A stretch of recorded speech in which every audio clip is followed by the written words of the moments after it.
déjà rendu à la mi-campagne. Et bien sûr, dans la première partie de la campagne, j'ai fait part de notre bilan du gouvernement conservateur et de la réalisation de mes engagements.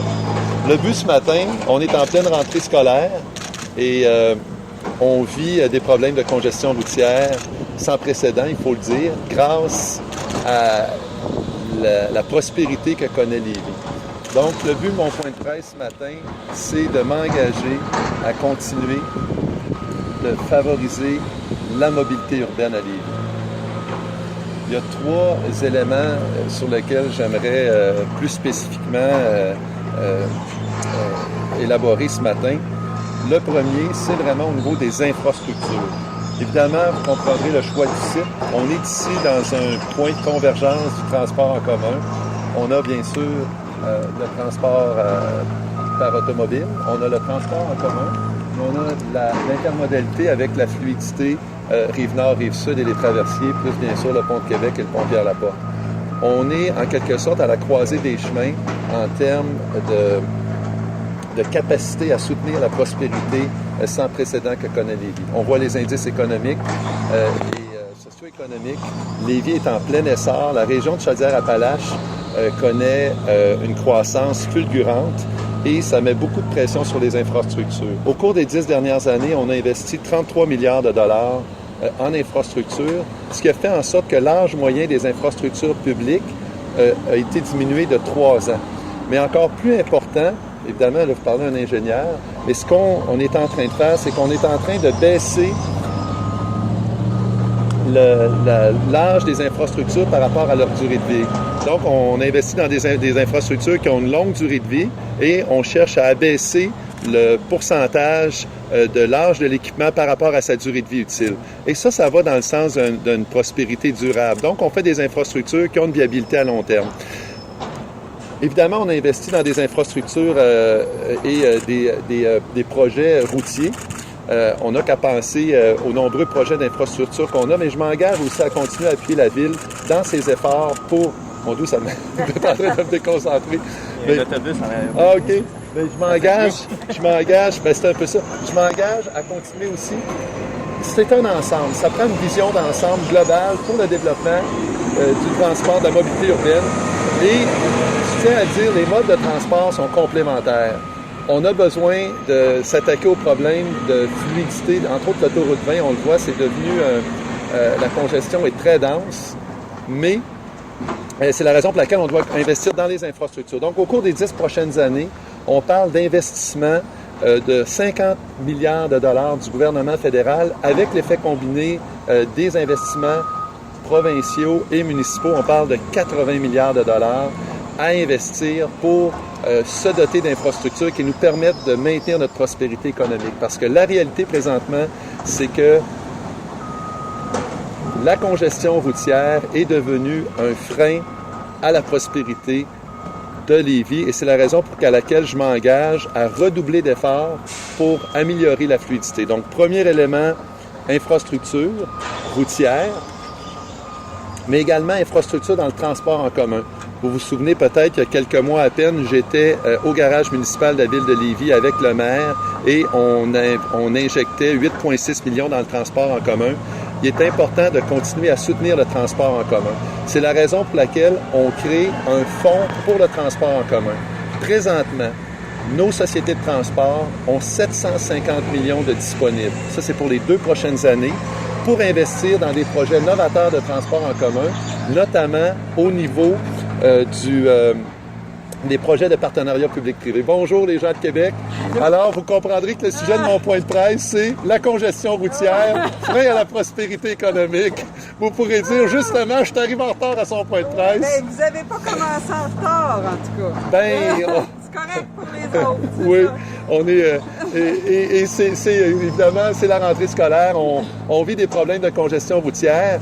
Et évidemment, c'est une situation qui est due à la prospérité économique. Donc, ce que je mentionnais, c'est que je m'engage, bien sûr, à continuer à favoriser la mobilité urbaine. Je mentionnais qu'on a investi 33 milliards dans les infrastructures au cours des 10 dernières années pour réduire l'âge moyen des infrastructures. Ça, c'est le premier volet. Et on s'engage à investir 80 milliards en infrastructure avec nos partenaires, incluant également un volet novateur de partenariat public-privé. Deuxième volet, transport en commun, donc le fonds de partenariat public-privé. Puis également, c'est comme une bonne nouvelle pour les parents. Il faut rappeler qu'on a 2 mois gratuits, et c'est important de le rappeler aux gens, 2 mois gratuits de transport en commun avec le crédit d'impôt pour le transport en commun. Donc, vous allez me dire, je prêche pour ma paroisse, les 2 ados qui payent leur carte Opus, 100 $, avec le crédit d'impôt pour transport en commun, ça donne droit à 2 mois gratuits en fin de compte. C'est un incitatif pour le transport en commun. C'est un défi, le transport en commun, mais évidemment, plus il y a d'usagers, plus nos gestionnaires de transport en commun sont en mesure de le faire. Et je peux vous dire que c'est tout un casse-tête. Je leur lève mon chapeau. J'étais hier à la Société des transports de Lévis. Vous pouvez vous imaginer, ils me disaient qu'eux autres, pour l'instant, la rentrée, c'est un peu comme la période de Noël, le Boxing Day. Pour eux, c'est tout le monde en même temps, les cégeps, les écoles, les secondaires. Donc, investir dans les infrastructures. On voit présentement qu'on a le boulevard Guillaume-Couture et l'autoroute 20 qui sont congestionnés. Donc, on doit continuer à créer des axes routiers le long du littoral, c'est-à-dire est-ouest. Et bien sûr, j'ai déjà à maintes reprises assuré le maire Laulier de toute ma collaboration pour puiser dans le fonds d'infrastructure, notamment le 1 tiers, 1 tiers, 1 tiers, pour procéder à l'extension des artères majeures pour désengorger le flot de véhicules sur nos routes. Mais il est également important de s'engager massivement dans le transport en commun. C'est la raison pour laquelle on a mis des sommes importantes à la disponibilité de nos partenaires, puis aussi d'encourager le transport en commun avec le crédit. Donc, 2 mois gratuits pour les jeunes usagers. Je vais juste regarder mon comité de presse. Troisième point que je voulais couvrir. OK, c'est ça. Et évidemment, on doit continuer à avoir une vision globale du développement de la mobilité urbaine dans la grande région de Québec et Chaudière-Appalaches. Et là-dessus, je peux assurer les intervenants de mon appui comme je l'ai fait dans le passé. Et je salue des initiatives comme la Chambre de commerce de Lévis, hier encore, qui mentionnait à quel point il est important de s'assurer d'une fluidité dans le grand secteur, pour Lévis, Bellechasse et l'ensemble de Chaudière-Appalaches, de favoriser une plus grande fluidité. Et je salue aussi l'initiative du gouvernement québécois qui a entrepris des études dans le cadre d'une étude de faisabilité sur les liens entre Québec et Lévis. Fait que là-dessus, je suis ouvert à vos questions. Le thème de mon point de presse, je le répète, c'est très clair. Comme élu local, je m'engage à m'attaquer aux défis que pose la congestion routière pour maintenir la prospérité économique dans Lévis.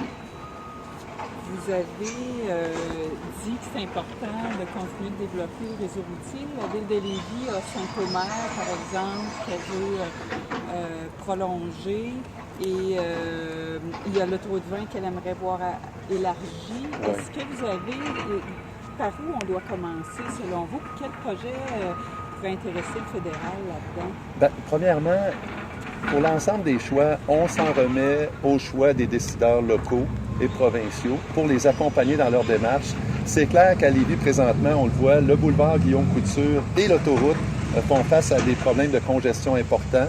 La Ville a dans ses projets de développer un 3e axe avec le Marcel Rodrigue et les fonds sont disponibles pour appuyer la Ville dans ses efforts pour maintenir, on pense par exemple à la colline des Jardins qui draine des travailleurs, beaucoup de véhicules, le cégep. Et il y a un axe naturel le long du littoral. Donc, les 2 façons pour nous d'accompagner la Ville, c'est de la supporter dans ses efforts d'infrastructure pour développer un 3e corridor, mais également de l'appuyer dans ses efforts. Il faut quand même mentionner que le volet de mobilité urbaine et de transport en commun avec la transformation du boulevard Guillaume-Couture et le projet des véhicules, des autobus articulés, le SRB, c'est un élément gagnant de la solution et c'est sûr que je m'engage à appuyer la Ville pour être en mesure de capitaliser ces projets-là. Bien, on le fait déjà via notre programme d'infrastructure 1 tiers, 1 tiers, 1 tiers. On accompagne la Ville.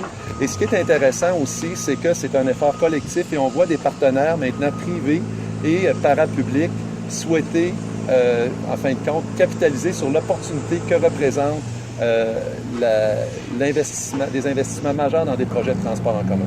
Et comment on encourage le partenariat public-privé? En investissement, premièrement, on encourage, d'abord, c'est le plus grand investissement en infrastructure qu'il y a jamais eu. Il faut se rappeler qu'avant 2005-2006, le fédéral n'était pas un acteur majeur, n'était pas un partenaire majeur dans les investissements en infrastructure.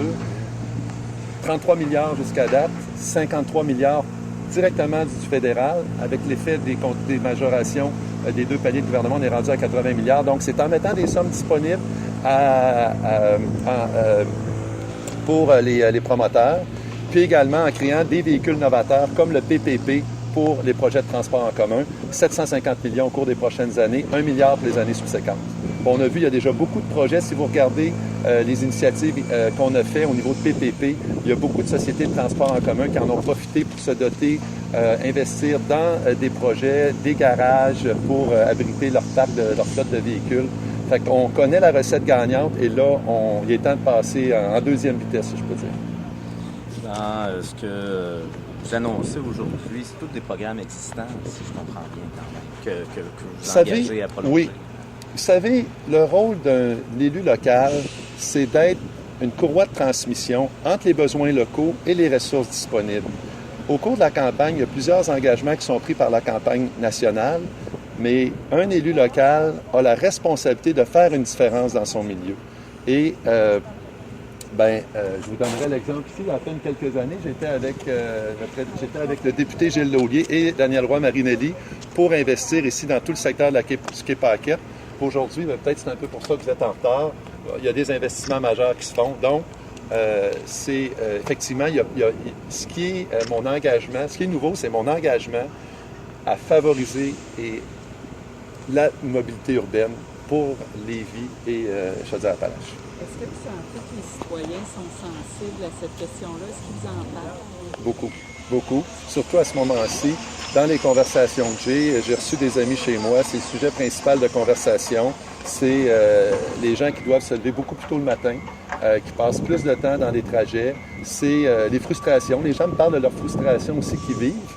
Mais au-delà de ça, ça devient un enjeu crucial pour maintenir la prospérité dans laquelle Lévis est engagé.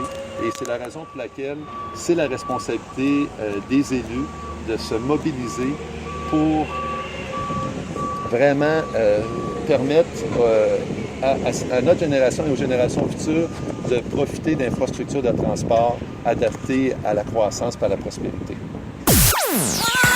1FM